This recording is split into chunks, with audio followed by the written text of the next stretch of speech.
नमस्कार, आप सभी का एक बार फिर से स्वागत है भक्ति ज्ञान चैनल में।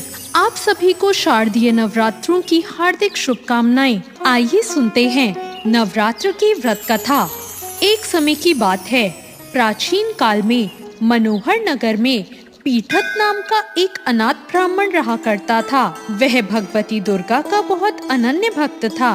उसके यहाँ संपूर्ण सद्गुणों से युक्त सुमति नाम की एक अत्यंत सुंदर कन्या उत्पन्न हुई। वो कन्या सुमति अपने पिता के घर बाल्यकाल में अपनी सहेलियों के साथ क्रीड़ा करती हुई इस प्रकार बढ़ने लगी जैसे शुक्ल पक्ष में चंद्रमा की कला बढ़ती है।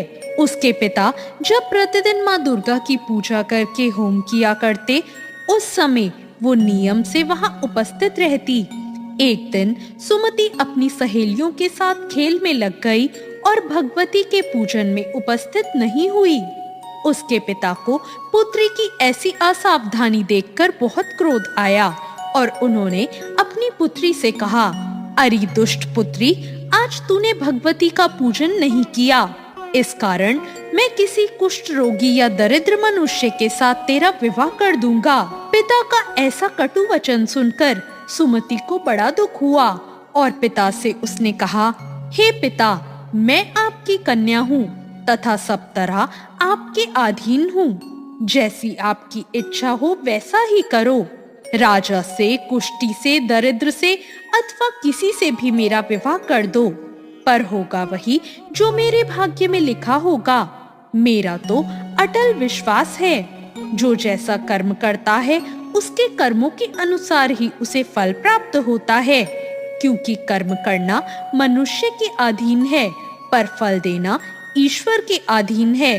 जिस प्रकार अग्नि में पड़ने पर तृणादि उसको अधिक प्रदीप कर देते हैं, इस प्रकार कन्या के निर्भयता से कहे हुए वचन सुनकर उस ब्राह्मण ने क्रोधित हो अपनी कन्या का विवाह एक कुष्ठी के साथ कर दिया और अत्यंत क्रोधित होकर पुत्री से कहने लगा, हे पुत्री, अपने कर्म का फल भोगो।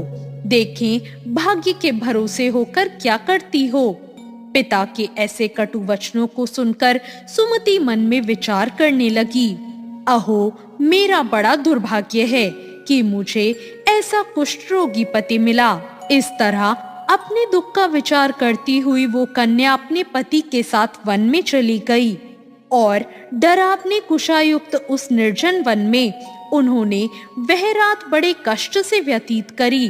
उस गरीब बालिका की ऐसी दशा देखकर देवी भगवती उसके पूर्व पुण्य के प्रभाव से वहां प्रकट हो गई और सुमति से कहा, हे दीन ब्राह्मणी, मैं तुझसे प्रसन्न हूँ। तुम जो चाहो वैसा वर मांग सकती हो। भगवती दुर्गा का ये वचन सुनकर उसने कहा, आप कौन हैं? मुझसे कहें। माँ दुर्गा ने कहा, मैं आदि शक्ति भगवती हूँ और मैं ही ब्रह्म विद्या व सरस्वती हूँ। प्रसन्न होने पर मैं प्राणियों का दुख दूर करके उनको सुख प्रदान करती हूँ। हे ब्राह्मणी, मैं तुझ पर तेरे पूर्व जन्म के पुण्य के प्रभाव से बहुत प्रसन्न हूँ। तुम्हारे पूर्व जन्म का वृतांत सुनाती हूँ। सुनो, तुम पूर्व जन्म में निषाद यानी भील की स्त्री थी और अति पतिव्रता थी। एक दिन तेरे पति निषाद ने चोरी की। चोरी करने के कारण तुम दोनों को सिपाहियों ने पकड़ लिया और ले जाकर जेल खाने में कैद कर दिया। उन लोगों ने तुझको और तेरे पति को भोजन भी नहीं दिया। इस प्रकार नवरात्र के दिनों में तुमने ना कुछ खाया और ना ही जल पिया। इस प्रकार 9 दिन तक का नवरात्र का व्रत हो गया। हे ब्राह्मणी, उन दिनों में जो व्रत हुआ, इसके प्रभाव से प्रसन्न होकर मैं तुझे आज मनवांछित फल देती हूँ। जो तुम्हारी इच्छा हो मुझसे मांग लो। इस प्रकार माँ दुर्गा के वचन सुनकर वो ब्राह्मणी बोली, अगर आप मुझ पर प्रसन्न हैं, तो हे दुर्गे, मैं आपको प्रणाम करती हूँ। कृपा करके मेरे पति का कोढ़ दूर करो। देवी ने कहा, उन दिनों जो तुमने व्रत किया था, उस व्रत का एक दिन का पुण्य पति का कोढ़ दूर करने के लिए अर्पण कर दो।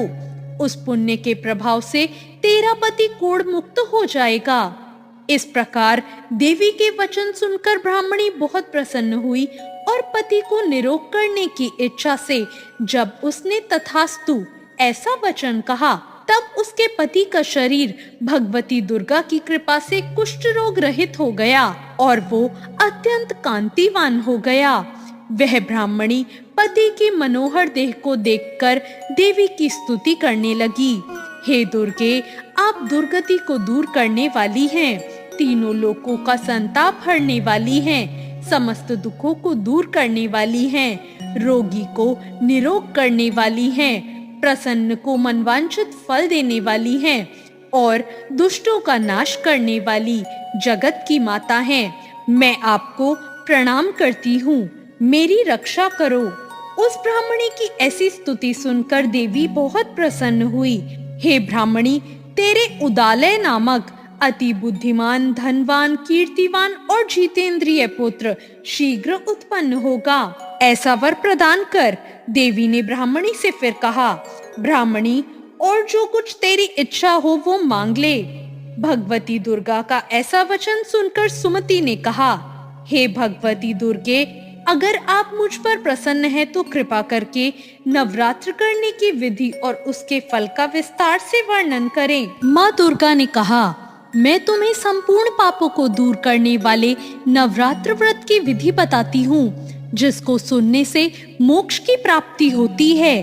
अश्विन मास के शुक्ल पक्ष की प्रतिपदा से लेकर 9 दिनों तक विधि पूर्वक व्रत करें। यदि दिन भर व्रत ना कर सकें तो एक समय भोजन करें।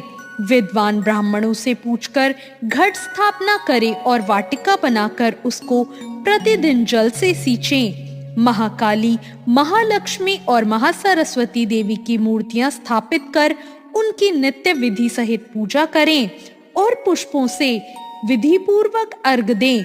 बिजौरा के फल से अर्घ देने से रूप की प्राप्ति होती है। जायफल से अर्घ देने से कीर्ति, दाख से अर्घ देने से कार्य की सिद्धि होती है, आंवले से अर्घ देने से सुख की प्राप्ति और केले से अर्घ देने से आभूषणों की प्राप्ति होती है।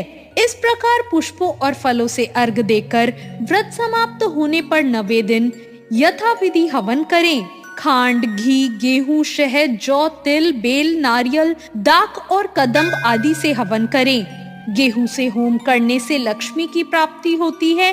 खीरे एवं चंपा के फूलों से धन की और बेल के पत्तों से तेज और सुख की प्राप्ति होती है। आंवले से कीर्ति की, केले से पुत्र की, कमल से राज सम्मान की और दाखों से संपदा की प्राप्ति होती है। खांड, घी, नारियल, शहद, जौ और तिल तथा फलों से होम करने से मनवांछित वस्तु प्राप्त होती है। व्रत करने वाला मनुष्य इस विधि विधान से होम करके आचार्य को अत्यंत नम्रता के साथ प्रणाम करे और यज्ञ की सिद्धि के लिए उसे दक्षिणा दे। इस प्रकार बताई हुई विधि के अनुसार जो व्यक्ति व्रत करता है उसके सब मनोरथ सिद्ध होते हैं, इसमें कोई संदेह नहीं है। इन 9 दिनों जो कुछ दान आदि किया जाता है उसका करोड़ों गुना फल मिलता है। इस तरह नवरात्र व्रत करने से अश्वमेघ यज्ञ का फल मिलता है। हे ब्राह्मणी, इस संपूर्ण कामनाओं को पूर्ण करने वाले उत्तम व्रत को तीर्थ, मंदिर अथवा घर में विधि अनुसार करें। इसके बाद माँ दुर्गा ने उसे नवरात्र व्रत की विधि और उसके फल को विस्तार पूर्वक सुनाया और उसे आशीर्वाद देकर वहां से चली गई। जो मनुष्य या स्त्री इस व्रत को भक्ति पूर्वक करता है वो इस लोक में सुख पाकर अंत में मोक्ष को प्राप्त होता है। बोलो देवी भगवती की जय। तो ये थी आज की व्रत कथा। आपको ये कथा कैसी लगी कमेंट करके जरूर बताएं। साथ ही मेरे चैनल भक्ति ज्ञान को सब्सक्राइब करना ना भूलें। धन्यवाद।